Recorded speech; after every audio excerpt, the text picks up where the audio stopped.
Hey guys, Flo here. We're mid-shot shooting for our teaser with Stickybones, and today we wanted to talk about posing.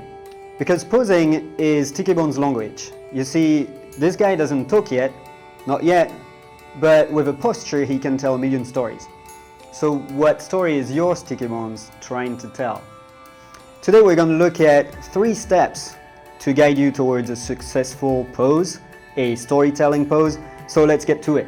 So the first step is to pick your pose. A pose is related to a story, and so you have to pick a pose that really communicates what you're trying to say, whether it is an action pose, your character is in movement and you're trying to communicate that, or maybe it is an emotional pose and you're trying to communicate a state of mind, or maybe you're trying to communicate a personality trait. Whatever that is, you have to ask yourself, in what position my Stickybones is going to be the most effective at telling that story. In here, we can see that he's about to do a cartwheel. So if I had to work on that keyframe, I would think about in what moment within the movement it's going to be the most effective to communicate that he's about to do a cartwheel. So I pick my pose, I might rehearse a little bit, try different poses and find the one that is the most successful at this. And then decide, okay, that might be the pose, and then get in there and work on it.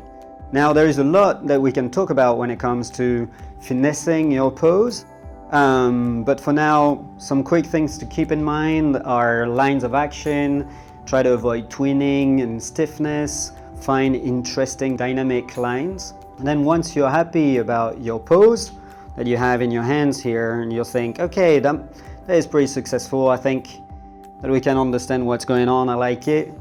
Now you can place it back to its intended environment and look at it from the audience point of view. So let's say that you were posing for a display, whether it is on your shelf or on your table, and put yourself in a place where the audience is going to look at it. If it is intended for photograph or for animation like here, then place it in front of the camera and now look at it through the lens of the camera and work on the silhouette. Because you see, you have to find the right angle that is appealing to the audience. It might be all great in your hands, but when you put it in front of the camera, it might be a different story. Work on that silhouette, make sure that the balance is right, and go back in and work on those lines that you thought were successful on your first step. And then the third step, once you think you're happy with this, is to ask yourself that question. What in that pose are the elements that you think make it the most successful? Once you know that, you push those elements even further to make it more convincing, more appealing, more entertaining. You know, it can be an attitude. It can be a gesture that really conveys the emotion you're trying to talk about. Or it can be a line of action or the weight of the puppet that really conveys the movement he's about to do or he's in the middle of doing. You go back in and try to push that even further. So there you have it. Those are our 3 steps to guide you towards a successful pose. There'll be a lot more videos down the line. I can't wait to share more things about posing and animation to you guys.